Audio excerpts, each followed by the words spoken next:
За сайн байна уу? Сайхан билгэн. Өнөөдөр математикийн 3 дугаар хичээл айл үргэлжлэх сэдвийн хүрээнд хичээл орох болно.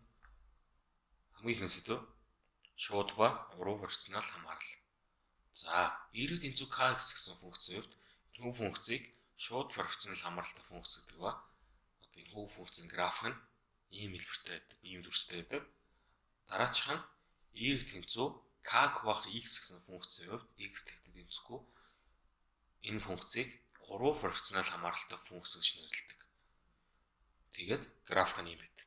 За үүнээс харахад шууд пропорционал хамааралтай функц гэж энэ дээр байгаа эрэг тэнцүү k гэсэн функцийн хувьд x-ийн утга өсөх тусам y-ийн утга дагаж өсөж байгаа.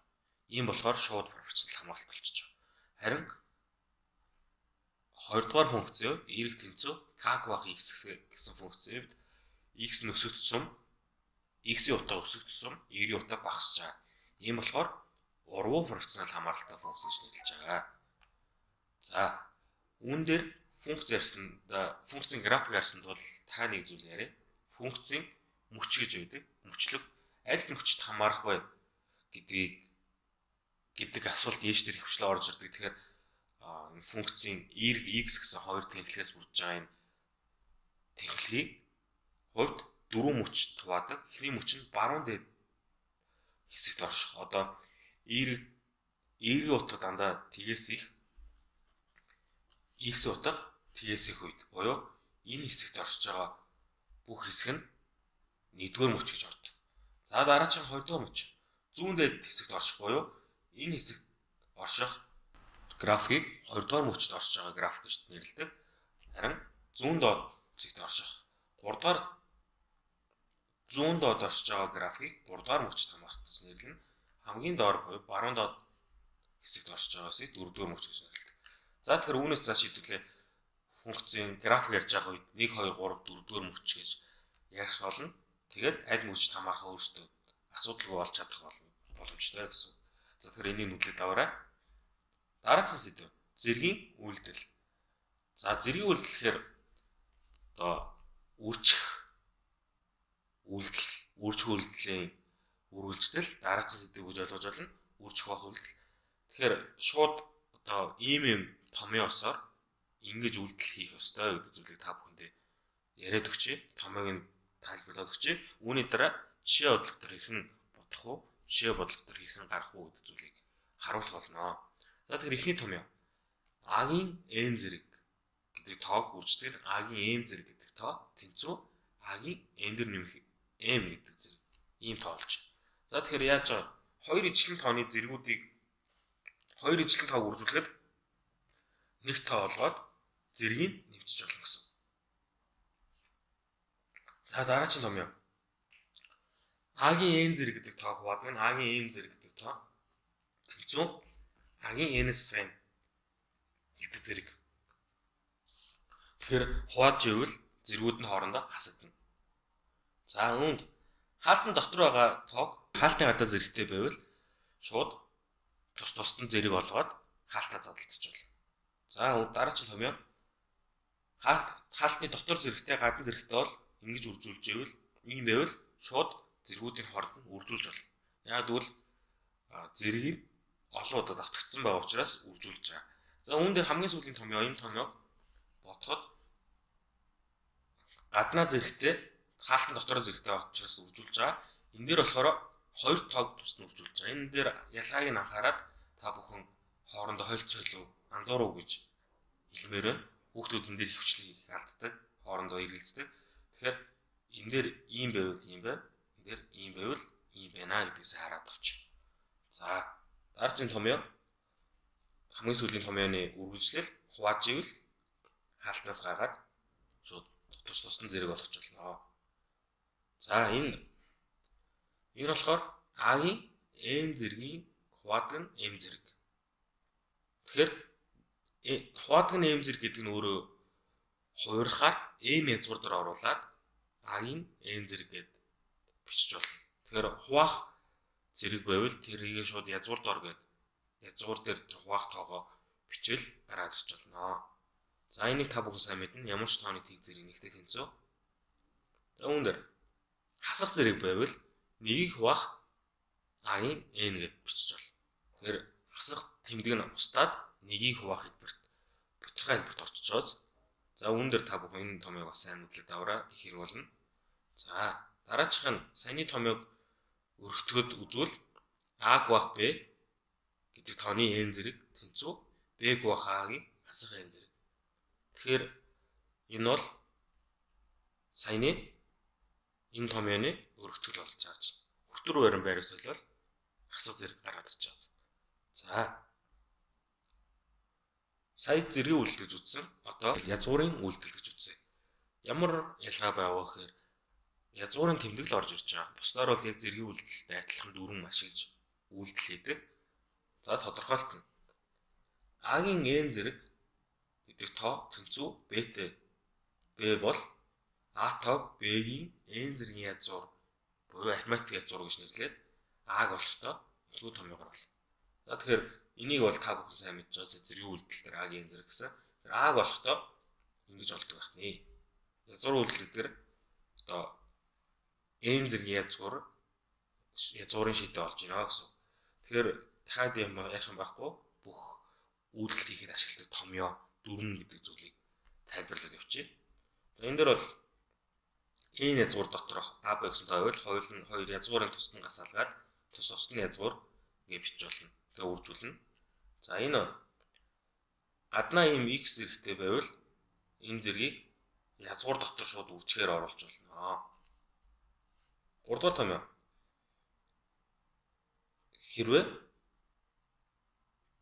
1-р томьёотой ямар ч ялгаагүй зүгээр хүртүр хуваар дээр бутгаа хэлбэрт бичсэн байна. Тэгэхээр ийм байвал ийм бутгаа хэлбэрт n зурд тоо байвал тусад нь n зурдаар оруулаад бичиж болно. За энэ нэг сайн мэдж байгаа. n зурдаар А-гийн n гэдэг тоо чинь А-гийн зэрэг n зэрэг нь устдаад n зурдаас хооронд устдаад А гэдэг тоо гарч ирж байгаа. 5 дугаар томьёо. Дотор байгаа зэргийг язгуурын гадаагаа асуудал шууд гаргаж ирж болно. Тэгээд үүнийгээ цаашлуулад n язгуур гэдэг чинь өөрөө хуваах n буюу А-гийн n зэргийг хуваах n гэж бичиж болно. Тэгэхээр язгуур гэдэг чинь өөрөө зэргийн үйлдэлтэй ямар ч ялгаагүй. Энэ бол зэргийн үйлдэлийн одоо зэрэг хэлбэрчилсэн. Энэ язгуур хэлбэрчилсэн. Тэгэхээр бичигдлийн хувьд л хоорондоо ялгаатай байгаа гэсэн. За энэ дээр та бүхэн харуул нэгийг хуваах n язгуур доор А гэдэг тоо байгаа. Одоо энийг n язгуур доор А-гийн n-аас гэдэг тоо хүртүр хуваарьд хоёрыг нь үржүүлж өгөхөөр доороо А гарна, дээрээ энэ тоо гарна. Тэгээд өргөтгөө бичвэл энийгээ цаашаа бодвол А тэнцүү хасах нэгийг хуваах n гарна. За яаж гарч байгаа вэ? Нэгийг хуваах хэлбэрт байгаа юм чинь шууд зэргийн үйлдэлээр үүссэн томьёосороо хасах зэрэг гаргаж ирэхээр бутгаа хэлбэр налга болоо шууд А-гийн зэрэг болно. Тэгээд n язгуур дор гэдэг чинь өөр нэгийг хуваах n зэрэг шүү дээ. Тэгэхээр яг ийм болчихж байгаа. За 7 дугаар томьёо. n язгуур дор үүсгэн m язгуур дор. Энэ хоёрыг нэг язгуур дор оруулахын тулд язгууруудын хооронд үржүүлээд А-гийн m буюу одоо энэ язгуур нь энэ байхгүй юм чи m зэрэг болоод энэ n зэрэг иш оронгууд n зэрэг болох явчих. Тэгэхээр хоорондоо ийм хамааралтай байна. 8 дугаар томьёо. n язгуур дор А-гийн m бол np гэдэг язгуур дор оруулахын тулд А-гийн np гэдэг язгуурын p-гээр үржүүлээд зэргийн p-гээр үржүүлээд гараад ирэх гэсэн. За 9. Давхар язгуур дотор байвал шууд нэг язгуур руу оруулж болно. Яаж оруулах вэ? Хооронд нь үржүүлнэ.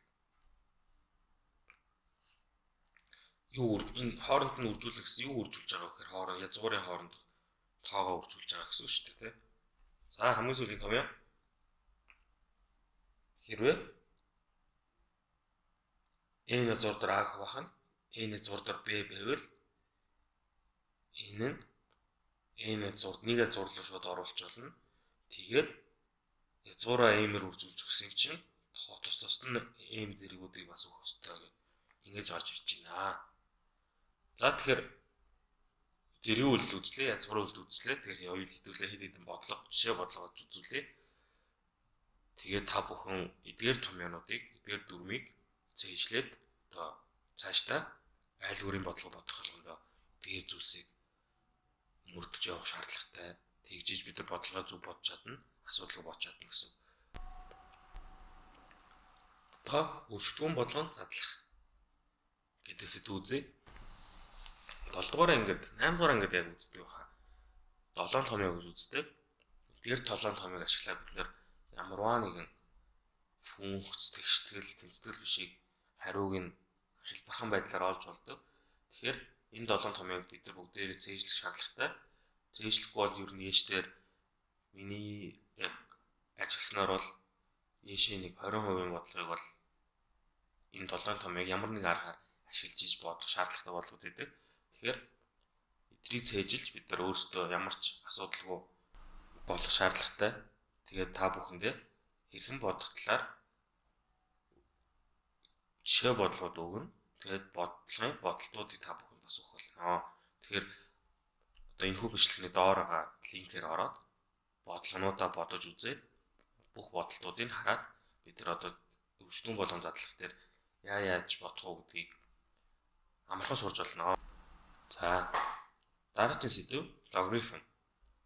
Логарифм гэхээр одоо зэргийн үйлдэлхээр тухайн тоог зэрэг дэвшүүлээд нэг тоо гарч тэрийг судалж байгаа. Язгуур үйлдэлхээр ямар нэгэн тоо байлаа, язгуур доор орууллаа. Тэгээд ямар тоо гарч ирэх судалж байгаа. Логарифм гэдэг зүйл болохоор зүгээр энгийн функц гэдэг нь одоо орцтой, гацтай нэг зүйл рүү x гэсэн утгыг орууллаа. Функц руу орууллаа, гарч ирэхдээ y гэсэн утгатай гарч ирдэг шүү дээ. Тэгэхээр зүгээр тухайн тооны зэрэг хэд вэ? Зэрэг нь ямар вэ гэдэг зүйлийг судалж байгаа функц гэж ойлгож байна. А б тэгээс их үед а тэгтээ тэнцэхгүй үед а-гийн x зэрэг тэнцүү b бол x-ийг яаж болох вэ?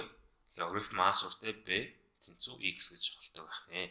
Логарифм гэхээр энэ x гэдэг зэргийг судалж байгаа тийм функц гэсэн. За тэгэхээр та бүхэндээ томьёонууд шууд хэлээд өгье.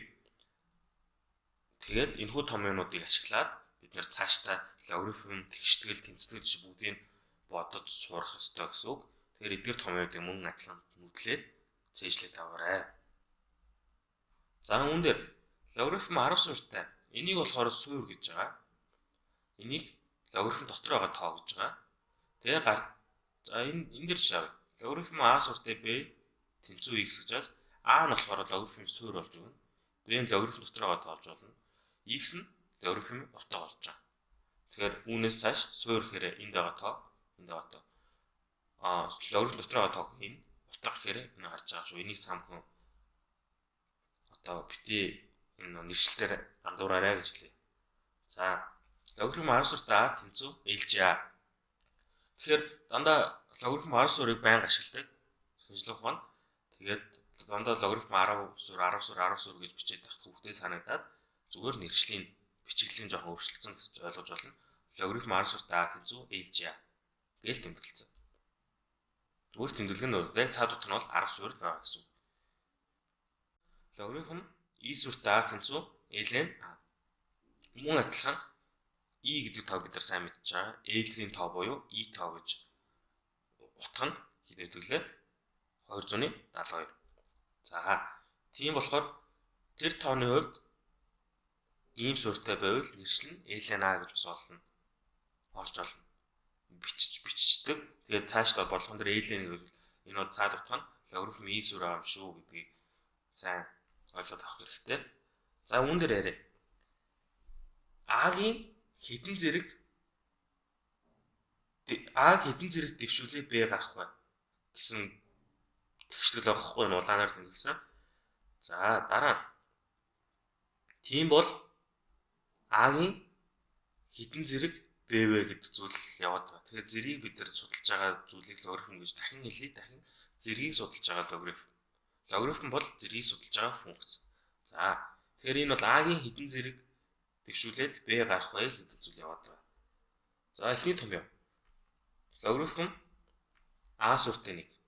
Бид нар а тооны тэг зэргийг үргэлж 1 байна гэдэг сая зэргийн үйлдэл төр томьёон дээр дунд олсон шүү дээ. Тэгэхээр нөгөө талаасаа а-гийн хэдэн зэрэг дэвшүүлээд 1 гарах вэ гэхээр а-гийн 0 зэрэг нь өрөө 1 юм а гэдэг зүйл яваад байна. Маш энгийн. За энэ бол тодорхой. А-гийн хэдэн зэрэг а вэ? Тэгэхээр А-гийн нэг зэрэг нэг шүү дээ. А-гийн нэг зэрэг А шүү дээ. Тэгэхээр А-гийн нэг зэрэг А гарч байна. Дараачих нь ийм байна. А-гийн зэрэг нь логарифм А сүртэй Б бол шууд логарифм дотор байгаа тоогоол энэ Б гараад ирдэг. Тэгэхээр логарифм энэ төр ямар шаардлагагүй, энэ том юм бол маш гоё том юм. За дараагийн том юм. Логарифм А сүртэй m-ийн n зэрэг гэдэг тоо байвал энэ логарифм дотор байгаа тооны n зэргийг шууд урдаа буугаад үржигдүүн болоод гараад ирдэг. Тэгэхээр n-ийн үржиг нь логарифм A сүртэй m гэсэн. За энэ A-гийн зэрэг логарифм B сүртэй C тэнцүү C-гийн зэрэг логарифм B сүртэй A. Тэгэхээр яаж чинь ямар ялгаа вэ гэхээр A C2-ын байрыг солилцсон байгаа. Зүгээр байрыг солилцсон. C A2-ын байрыг солилцсон гэсэн. За хэдхэн томыг үлдсэн байна. Та бүхэн анхаарлаа сайн төвлөрүүлээд ойлгоод аваарай. За логарифм A сүртэй дотор n язгуур m тэнцүү нэгийг баах n үржих логарифм A сүртэй m. Тэгэхээр энэ яаж чинь хэдүүлээ зэрэг нь өмнөх томьёон дээр энэ томьёон дээр зэрэг нь шууд үржигдэн болоо гараад ирдэг гэсэн шүү дээ. Тэгэхээр энэ томьёон дээр ямар зэрэг байна гэхээр n язгуур дээр гэдэг чинь өөрөө m-ийн нэгийг баах n зэрэг гэсэн. Тэгэхээр зэрэг нь шууд үржигдэн болоо гараад ирсэн. Энд бол саяны томьёоноос гарч ирсэн шинэ томьёо гэсэн. За дараагийн томьёо. Логарифм A-гийн n зэрэгт суурьтай m тэнцүү нэгийг баах n логарифм A суурьтай m. За тэгэхээр энэ дээр суурийн зэрэг нь шууд гарч ирэхгүй уруу пропорционал бол гарч ирдэг. Тэгэхээр n зэрэгтэй байгаа учраас зэрэг нь урагшаага нэгийг баах n хэлбэртээ орох гэсэн. За дахин тайлбарлая. A-гийн n зэрэг суурь дотор байгаа шүү дээ. Тэгэхээр зэрэгэнд урагшаа гарч ирэхдээ суурийн зэрэг болохоор нэгийг баах n буюу уруу пропорционалоор гарч ирдэг. За дараагийн томьёо. Хоёр логарифмтай тоог хооронд нь нэмжээвэл шууд нэг логарифм дотор оруулаад доторх тоог нь үржүүлждэг.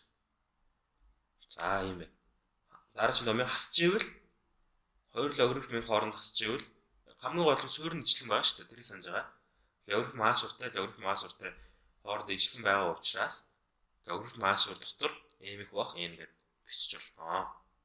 За логарифм А суурьтай b гэдэг нь логарифм c суурьтай b баах нь логарифм c суурьтай a гэсэн.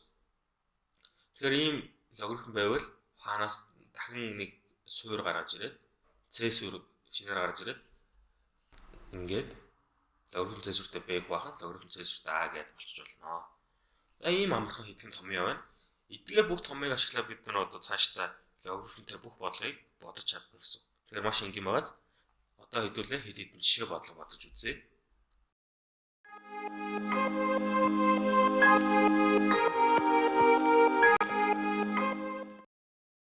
За жишээ бодлого 1 2011 оны ЕШ-ийн бие үйлдвэрийн бодлого байна. Тэгэхээр ийм тэгштрэл өгсөн. Энэ тэгштрэлийг хэлбэрчлэх гэнэ. За тэгэхээр зэргийн үйлдэл гэдэг сэдвийн хүрээнд хэдэн томьёонууд үзсэн. Тэр томьёоныхаа дагуу задлал одоо энэ гадна байгаа зэргийг задлаад дотгошоо оруулъя. Тэр нь бол 2-ын асар 2-ыг хуваадах нь 5-ын асар 2 зэрэг болох гэсэн. За энийг үрждэг нь 3-ын 3 зэрэг 5-ын 3 зэрэг. Үрждэг нь 2-ын 2 зэрэг 3-ын 2 зэрэг. За тэгэхээр энэ дээр яаж байгаа вэ гэхээр гадна куб зэргийн зэрэгтэй хаалтны гадна нь тэгэхээр энийг оруулахаар 2 тооны хоёулынхаа зэрэг болж орж ирнэ гэдэг үйлдэл явагдах. За тэгээ энэ төр бүгдээрээ үржих тэмдэгтэй болоор хүртэр хуваар дээр хоёул тус нь үржүүлнэ. За 2-ын асар 2 зэрэг үржих нь 3-ын 3 зэрэг үржих нь 2-ын 2 зэрэг хуваадах нь 5-ын асар 2 5-ын 3 үржих нь 3-ын 2. За энэ дээр юуг анхаарах вэ гэхээр энэ одоо хасах зэрэг байна. Хасах зэргийг нэг зэрэгээр үржүүлээд энэ хоёул нь 2-ын зэргүүд байгаа учраас шууд үржүүлэхээр 2-ын асар 2-ыг үрждэг нь 2-ын 2 зэрэгээр нэмэх нь 2 үржих нь 3-ын 3 зэрэг. Хуваадах нь энд бас 5-ын зэргүүд байна. Тэгэхээр 5-ын хасах 2 зэрэг дээр нэмэх нь 3. Үрчин 3-ын 2 зэрэг гэсэн. За энэ дээр ингээд байхаар 0 болоод 2-ын 0 зэрэг чинь 1 болчих. Үрчин 3-ын 3 зэрэг. Энэ дээр хасах 2 зэрэг нэмэх 3 гэхээр 5-ын 1 зэрэг болоод үрчин 3-ын 2 зэрэг. За одоо энэ 3-ын 3 зэргийг 3-ын 2 зэрэг хуваахаар хуваах үйлдэл чинь хасгаар орж ирж ирнэ. 5-ын 1 зэрэг. Тэгэхээр 3-ын 3 зэргийг 3-ын 2 зэрэг хуваахаар шууд ингэж орж ирнэ гэсэн үг шүү дээ. Тэгэхээр 3-ын 1 зэргийг хуваах нь 5-ын 1 зэрэг буюу 5-ны 3 өөрөөр хэлбэл 0.6 гэсэн хариулт байна. Тэгэхээр бол зэргийн үйлдэлийг ашиглаад дээш дээр ийм бодлогод орж ирнэ. Энэ бодлогуудыг ингээд бодох боломжтой шүү.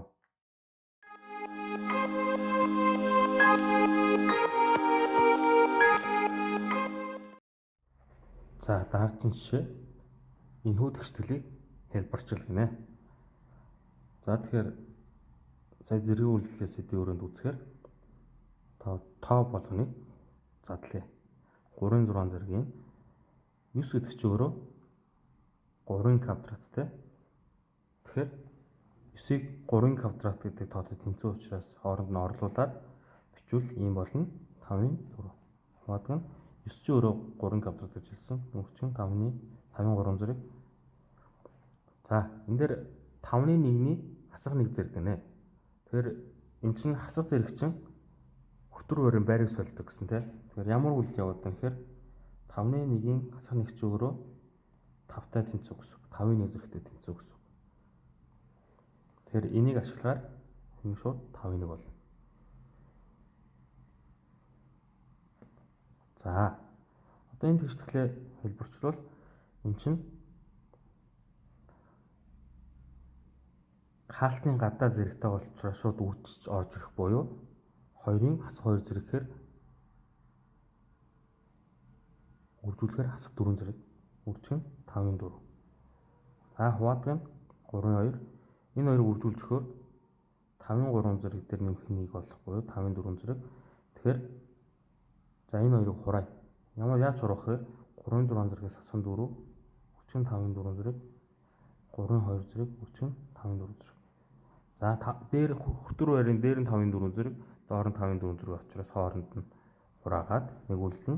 Энийг утгаар 3-ын 2 зэрэг, хуваах нь 3-ын 2 зэрэг. Энэ хоёрыг хураах тэнцүү учраас хураагаад нэгүүлсэн. Тэр энэ тэгшгэлийг ингэж хэлбэрчлэх нь ахнаа.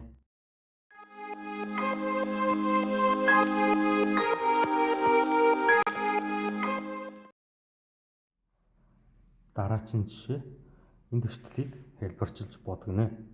За тэгэхээр энэ хоёр тооны үржүүрээ энэ нэм зэрэгтэй, энэ нэм зэрэгтэй. Энэ хоёр хоёрлолтод нь тусад нь бодоод хооронд нь үржүүлж болно тийм. Тэгэхээр яг энэ хаалтан дотор тоог цалгаад авъя. 0.2 хасах 125-ны 24 гэдэг тоо. За энэ тоог бодъё. Энэ 0.2 гэдэг чинь 5-ны 1-тэй тэнцүү. Тэгэхээр ийм бутархайлыг хуваагаад хуургаад гэж бодъё. За хоёр бутархай тооноос бутархай тоог хасах үйлдэлээр хуваарийг тэнцвүүлж боддог тийм. Тэрийн 125 байгаа, энэ 5 байгаа юм чинь хуваарийг тэнцвүүлэхээр 125 болоод дээр 25 хасах нь 24 125 бол. За энэ хоёр бутархайг хасахаар 125 ижил хуваар гэж байна шүү дээ. Тэгээд 25-аас хасах нь 24. Яагаад ингэж бодож байгаа? Энэ хоёр хуваар нь хоёулаа 125 учраас ижил хуваарыг ингээд хөтөрийн бодонгууд нэг гараад 125. За эхний ээлж нь ингээд очлоо. За хоёрдугаар ээлжинд. Одоо хаалтан дотороо очсон юм чинь хаалтны гадаа энэ байгаа зэрэг нь гараад ирнэ те. Тэгэхээр саяны ботсон ёсоор энэ тоо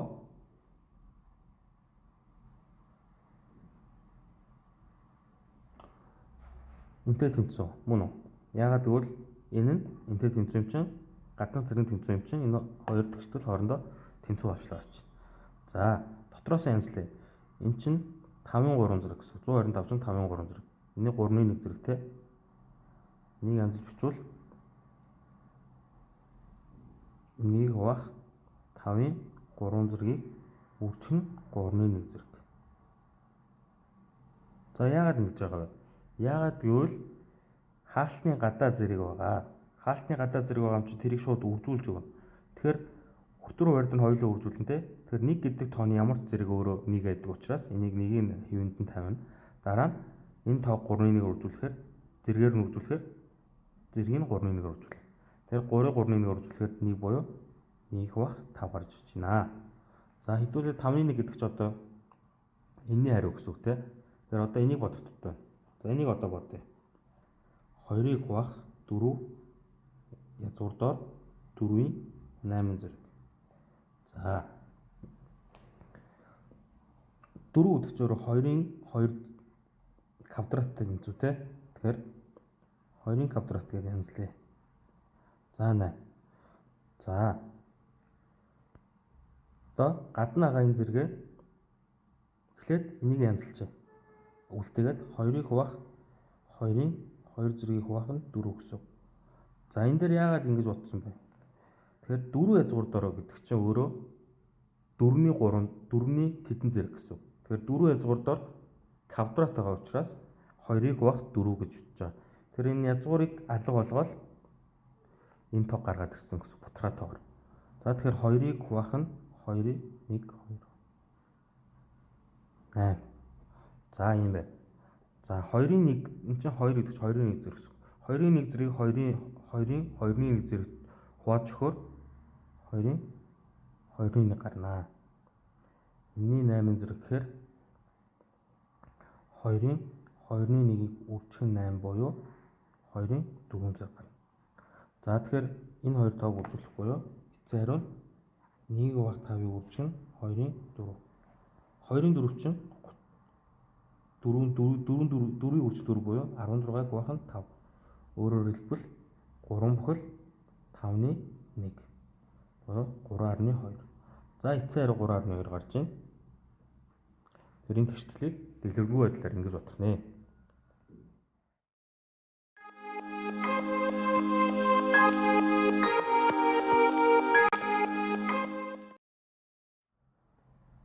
Жишээ бодлого 4. За энэ тэгшлэлийг мөн адилхан хэлбэрчил. За хүртүр хуваар дээр 2 язгууртай тоонууд байна. Тэгэхээр эхний ээлжинд хэдүүл яаж хэлбэрчлэх вэ гэхээр хүртүрийн салгаад авчаа. Та бүхэнд ойлгомжтой байдлаар тайлбарлахын тулд салгаад авчаа. За 4 язгуурдаар 0.16 үүжтэн язгуурдаар 0.4-ийн квадрат 0.3-ийн квадрат. За энэ тоо. Тэгэхээр 4 язгуурдаар байдаг ч өөрөө 0.16-гийн 4-ний 1 зэрэг гэсэн үг. Үүжтэн 0.4-ийн квадрат 0.3-ийн квадрат. 2 язгуурдаар байдаг чинь 2-ны 1 гэсэн. За ингэж ойлгоч. За энэ 0.16 гэдэг чинь өөрөө 0.4-ийн квадрат гаднаа 4-ний 1 зэрэг үрждэг. За энэ бол хоёр янзаар энийг бодж болно. Эхний ээлжинд тооны квадратаас тооны квадрат хасдаг том байдаг шүү дээ. А квадрат Б квадратаас нь А асах Б А дээр нэмэх Б. За энэ томыг ашиглаж бодж үзье. Тэгвэл 0.4-ийн квадратаас 0.3-ийн квадрат тэнцүү 0.4-өөс 0.3-ыг хасах 0.4 дээр 0.3-ыг нэмэх. Тэгэхээр энэ 0.1 гарна, 0.7 гарна. Үржүүлэхээр 0.7. Тэ? Ингэж гарна. За, хоёр дахь арга нь юу гэхээр шууд үржүүлчихэ. 0.4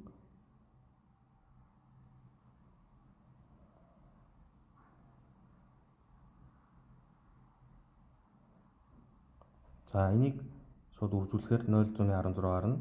Энийг үржүүлэх 0.9 гарна. Энэ хоёрын зөрүү 0.7. За 0.7. Энэ болохоор үржих нь 0.7 болно гэсэн үг. Энэний 2-ны 1 зэрэг байгаа гэдгийг бити мартаарай. Гадна талдаа энэ зэрэг байгаа хэдүүлээ энийг бол орхиж болохгүй.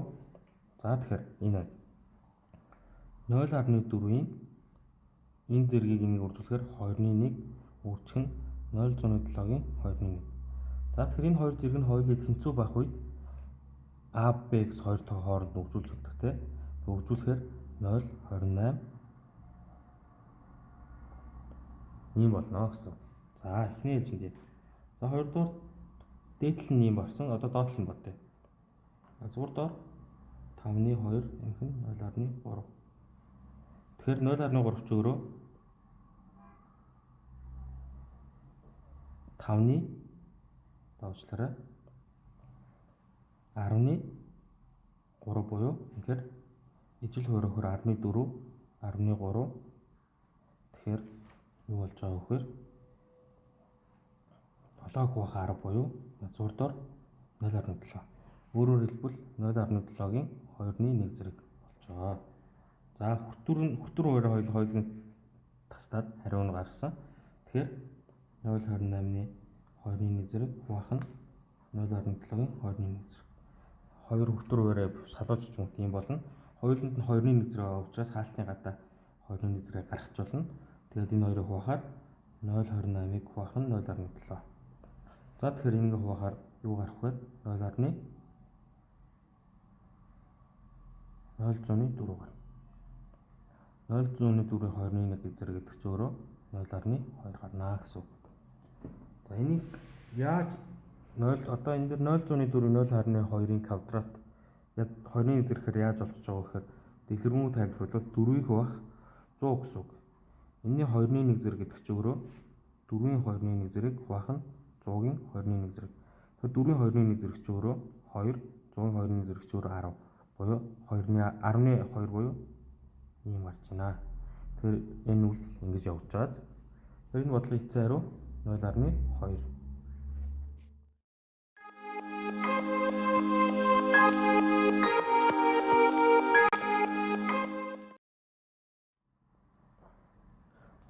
оны ишийн А хэлбэрийн бодлого байна. За 4 язгуур дор x-ийг үүсгэн 4 язгуур дор x, 4 язгуур дор x гэх мэтчлэн явсаар төгсгөлгүй үргэлжлэх давтамжтай төгсгөлгүй үргэлжлэх тийм тэгштэл байлаа. Энэ функцийн хувьд энэний хариу нь куб язгуур дор дөрөвтөд тэнцвол x нь хэд вэ гинэ. За энэ төрлийн бодлогыг бодоход маш энгийн. Яаж боддог вэ гэхээр эхний ээлжинд x-ийг олно. За x-ийг олохын тулд тэнцвүүд энэ хоёр талыг хоёулыг нь 4 зэрэгээр үржүүлээд байна. 4 зэрэг аваад. За тэгэхээр энэс 4 зэрэг авахаар энэ 4 язгуур дор нь устдаад x-ийг үржих нь одоо үлдсэн тоонууд нь гарах буюу 4 язгуур дор x, 4 язгуур дор x гэх мэтлэн явна. Тэнцүү энэ ч өөрөө 4-ийн 4 зэргийг хуваах нь 3 болно. За яагаад ингэж явах вэ? 4 зэрэг авахаар 4-ийн 4 зэрэг болно. Куб язгуур дор гэдэг чинь өөрөө хуваах тэмдэгтэй. Бутархаа болно гэсэн үг шүү дээ. Хуваар дээр очно. За тэгэхээр эмчнээс бодвол энэ бол төгсгөлгүй үргэлжлэх функц. Энэ бас төгсгөлгүй үргэлжлэх функц. Тэгэхээр энэ функцийн хувьд хэдүүлээ бодлогын анхны өгөгдөл чинь өөрөө энэ төгсгөлгүй үргэлжлэх функц нь куб язгуур дор дөрөвтөд тэнцүү өгсөн шүү дээ. Ийм учраас энэ чинь өөрөө энтэй тэнцүү буюу x-ийг үржих нь куб язгуур дор дөрөвтөд тэнцүү гэсэн үг. За тэгэхээр 4-ийг үржих нь 3.4 буюу гэдгээс x тэнцүү 4-ийн 3.4 хувадаг нь 4-ийн 3.1. Тэгэхээр 4-ийн 3.3 буюу дөрөвтөд тэнцүү гэж гарч байна.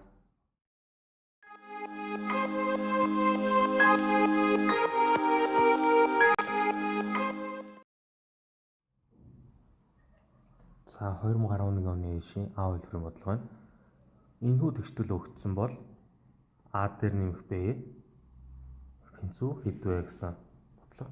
Тэгэхээр А дээр нэмэх Б-ийн нийлбэрийг олно. За А дээр нэмэх Б-ийн квадрат тэнцүү А квадрат нэмэх нь 2AB нэмэх нь Б квадрат гэдэгтэй.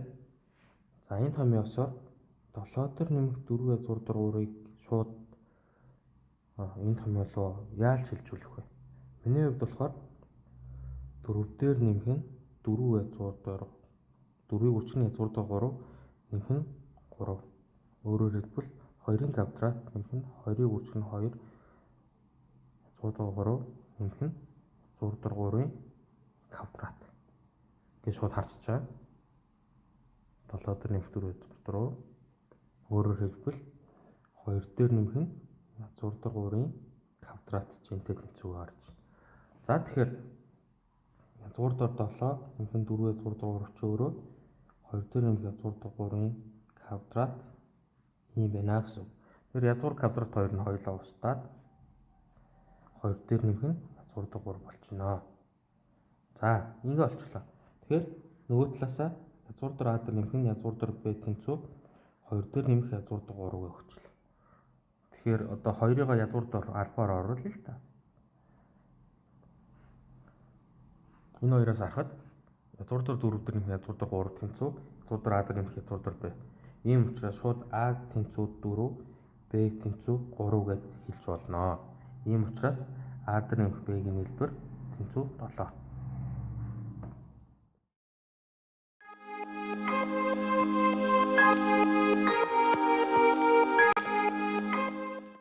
Энэ бодлогыг бодох дараагийн арга нь шууд хоёр талын хоёулын квадрат зэрэг төвшүүлж өгч болно. Яагаад гэвэл тэгштгэл учир тэгштгэлийн хоёр тал тэнцүү байгаа. Тэгэхээр квадрат зэрэг төвшүүлэхээр энэ зэрэг энэ язгуур энэ зэрэгтэй устдаад 7 дээр нэмэх 4 язгуурдар 3 тэнцүү А нэмэх нь 2 язгуурдар АБ 2-ын үржих нь язгуурдар АБ нэмэх нь Б болно. За нөгөө талаас А дээр нэмэх Б нэмэх нь 2-ын үржих нь язгуурдар АБ. Тэгэхээр одоо энэ ч өөрөө тэнцүү. Энийг шууд энэ хоёрууд нь хоорондоо тэнцүүгээд хэлж болно. Яагаад гэвэл АБ эрэг тоонууд, эрэг тооны хувьд натурал гэж өгөөгүй л дээ. Гэхдээ шууд ингэж хэлэхэд энэ бодлогын хариун дээр юу гарахгүй гэсэн үг. Өөрчлөлт гарахгүй. Тэр АБ ямар ч байсан хамаагүй АБ-ийн хэлбэр нь 7 харин 2-ын үржих нь АБ нь 4 язгуурдар 3-тай тэнцүү байна гэдэг ийм систем тэгшгэлтэй болчихж байгаа. Тэгэхээр энэ систем тэгшгэлийг бодож АБ-г олох шаардлагагүйгээр шууд А дээр нэмэх Б тэнцүү 7 гэдээ болчлоо.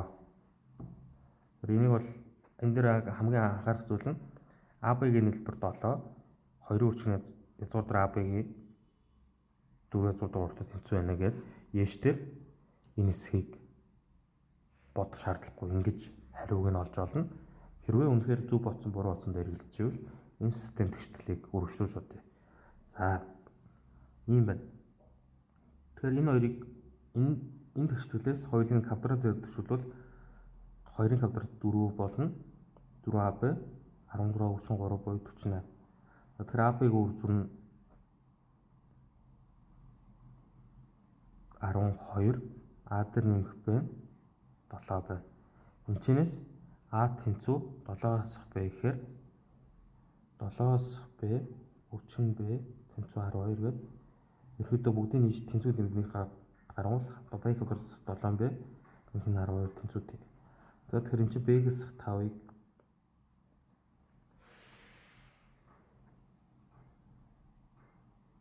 Б-гээс 3-ыг үржин Б-гээс 4 тэнцүүтэй. Б тэнцүү 3, Б тэнцүү 4 гэж гарнаа. За энэ болохоор үржтгэн болгон энэ тэгшгэлийг үржтгэн болгон задлах аргаар бодонгууд 3 4-өөр задлах нэгээд Б-гээс 3 үржин Б-гээс 4. Тэгэхээр буцаагаад энийг хаалтаас гаргаа бодонгууд энэ тэгшгэл гарна шүү дээ. За тэгэхээр ийм болж. Тэгэхээр энэ тэгшгэлээс Б-гээс 3 тэгт тэнцүү, Б-гээс 4 тэгт тэнцүүгээс энэ хоёроо гарч ирээд талаас А тэнцүү 4, А тэнцүү 3 болно. Ийм учраас АБ нь 4 3 4 3 гэдэг хариунууд байгаа учраас А дээр нэмэх нь Б тэнцүү 7 болж тарж байна. За тэр зөв бодсон байгааз.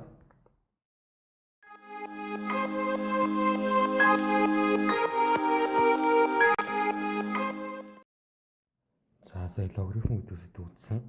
Энэ сэдвээр нэг зүйлийг бас дутуургацсан байна. Ямар зүйл вэ гэхээр логарифм А суурьтай Б-ийн n зэрэг. Тэгэхээр энэ бол гаднаа n зэрэгтэй байгаа учраас энэ яг логарифм А суурьтай Б-ийн n удаа орсон буюу логарифм А суурьтай Б-г үржин логарифм А суурьтай Б гэх мэтлээ усаар n ширхэг n удаа ийм үржим байна. Харин энэ дээр логарифм А суурьтай Б-ийн n зэрэг гэдэг нь n-ийг үржин логарифм А суурьтай Б. Энэ хоёр дээр бид нар маш их андуурдаг, дутуурдаг. Тэгэхээр жишээ бодлого авч үзье. Нэгдүгээр бодлогын жишээ авч үзвэл одоо логарифм 3 сүртэй 7-гийн 3 зэрэг гэж бодлого байлаа. Энийг бол ингэж тэмдэглэж болно. Логарифм дээр зэрэгтэй логарифм 3 сүртэй 7-гийн 3 зэрэг буюу логарифм 3 сүртэй 7 үржин логарифм 3 сүртэй 7 үржин логарифм 3 сүртэй 7. За ийм.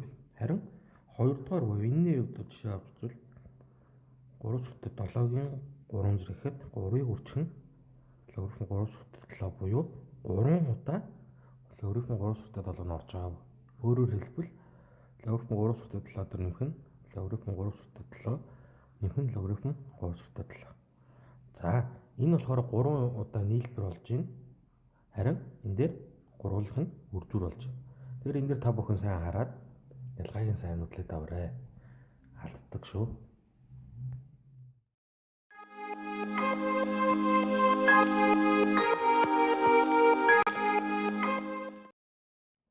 За дараагийн жишээ 2011 оны яшийн А хэлбэрийн бодлого.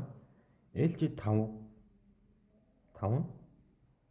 0 10,609 гэж өгсөн бол LG 6250 утга хэвээ. За үүн дээр LG гэдэг чинь юу вэ? LG гэдэг бол LG 5 гэдэг бол L логарифм 10 сүртэй 5 гэсэн үг.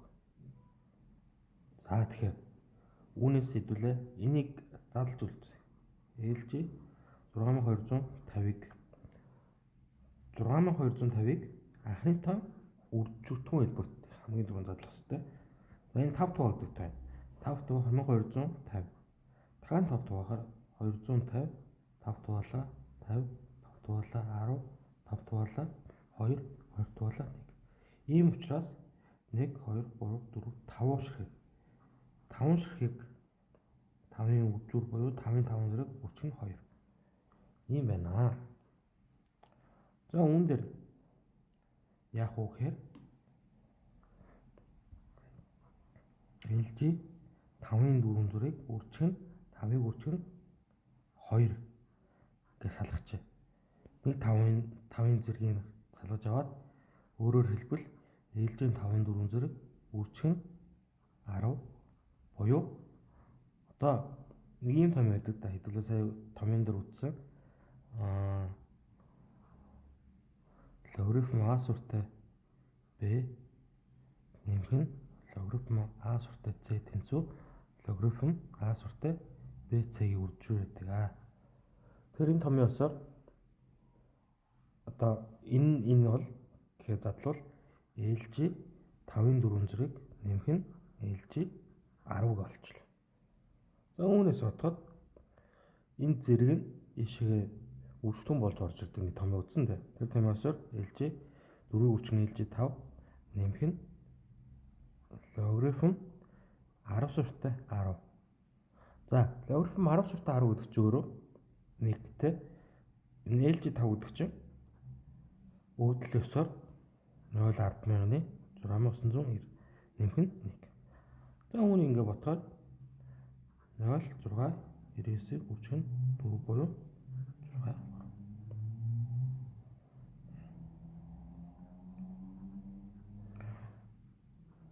2796 нэмэх нь 1 3 бүхэл 1796 гэдэг хариу гарч байна.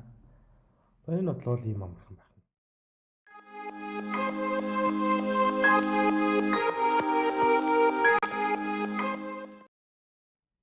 2011 оны Яшин Сеулбэм бодлого байна. За үүн дээр энэхүү хоёр тэгштэл өгсөн бол B хэд вэ? За эхний тэгштэл бодъё.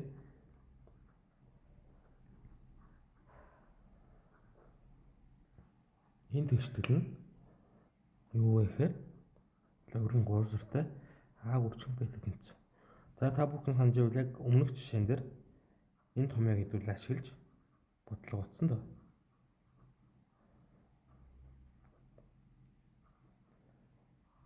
Энэ томьёосоо суурьнд ижлэх байвал хоёр логарифмыг нэмжээвэл энэ логарифмын утга гарч ирнэ.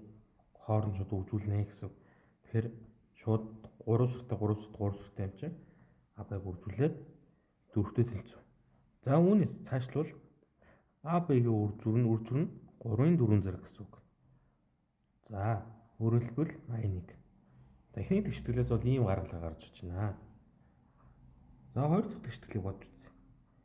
Логарифм А сүртэл 7 өчнө логарифм 7 сүртэй b тэнцүү 3 гинэ. За, логарифм А сүртэй 7-г нэг бах логарифм 7 сүртэй А гэдэг бичиж болно. Энэ бол яг логарифмын үндсэн чанар байгаа. Суурь логарифм дотороо тооны байр өсөлөө нэг бах оруулж байна. За, тэгээ үүнээс харахаар нэг бах логарифм 7 сүртэй А үржин логарифм 7 сүртэй b. За, тэгэхээр энэ бол логарифм 7 сүртэй b бах логарифм 7 сүртэй c бол А болно. Тэгэхээр энэ бол логарифм А сүртэй b тэнцүү 3 болно. За, энэ дээр юу болчих вэ? Гэдгийг дахин тайлбарлавал логарифм А сүртэй c бах нь логарифм А сүртэй b тэнцүү логарифм b сүртэй c болно. За, энэ томыг ашиглаад бид нар энэ дээр орлуулах юм бол 7 гэдэг суурьуд тусдаа логарифм А сүртэй b тэнцүү 3 болж байна. За, тэгэхээр үүнээс b тэнцүү А-гийн 3 зэрэг болно. За, энэ дээр АБ-г үржүүр 81, b тэнцүү А-гийн 3 зэрэг гэхээр А үржин b тэнцүү А үржин b-ийн оронд А-гийн 3 зэрэг оруулахаар А-гийн 4 зэрэг тэнцүү 81. За, үүнээс А тэнцүү нэмж хасах 3 гэж гарч ирнэ. Яагаад гэвэл А-гийн 4 зэрэг тэнцүү энэ 81 ч 3-ын 4 зэрэг гэхээр нэмж 3. Тэгээд А гэдэг тоо ч өөрөө тодорхойлох томооч ёсоор А тэгээс их А нэгтэй тэнцэхгүй b тэгээс их гэдэг тодорхойлох томооч тооцсны үндсэн дээр тэр яагаад логарифм дотор байгаа тоо тэгээс их байна. Логарифмын суурь нь үргэлж нэгтэй тэнцэхгүй байна гэдэг тодорхойлох томоочийг авахаар А 3-тай тэнцүү байгаад ирлээ. Тэгэхээр b-г болоорой гэсэн юм чи b чи өөрөө А-гийн 3 зэрэг буюу 3-ын 3 зэрэг гэхээр 27. B-ний бодлогын хариу бол 27. Маш ингээ.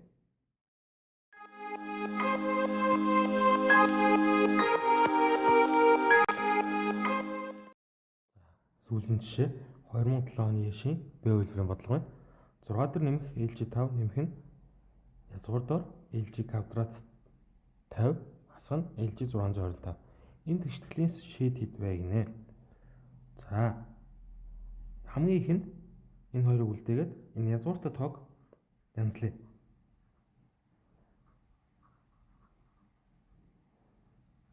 За, энэчнээс язгуурыг нь орхиод доторх тоог нь янзалж бодох гэж оролдъё л та. За, үүнээс хэдүүлээ анхныхаа үржүүрт задлуул 50 гэдэг чинь өөрөө 5-ын квадратын үржих нь 2. За, хасдаг нь LG 625 гэдэг чинь 5-ын 3 зэрэг чинь 125, 5-ын 4 зэрэг чинь 625. За, ийм байна. За, үүнээс LG гэдэг чинь юу вэ? LG бол логарифм 10 сүртэй тэд гэдэг тоо.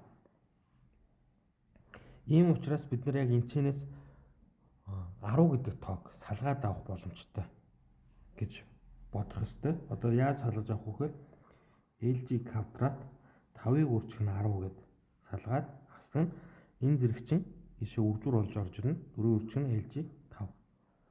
За, үнд чинь дахин харъя. LG квадрат 5 гэхэр чинь энэ бол LG 5 дээр нэмэх нь LG 10-ын квадрат хасах нь 4-ийг үржих нь LG 5 болно. За, энэ дээр юу болчих вэ гэхээр LG квадрат 5-ыг үржих 10 гэдэг энэ тоогоо квадратын гадна гарган тавиад энэ хоёр чинь логарифм дотор байгаа 2 тооны үржүүр чинь энэ нийлбэр болж салж болдог те. Ингээд задлаа бичингүүт одоо квадрат зэрэг задлая. LG квадрат 5 нэмэх нь 2 LG 5 энэ одоо нэгтэй тэнцүү.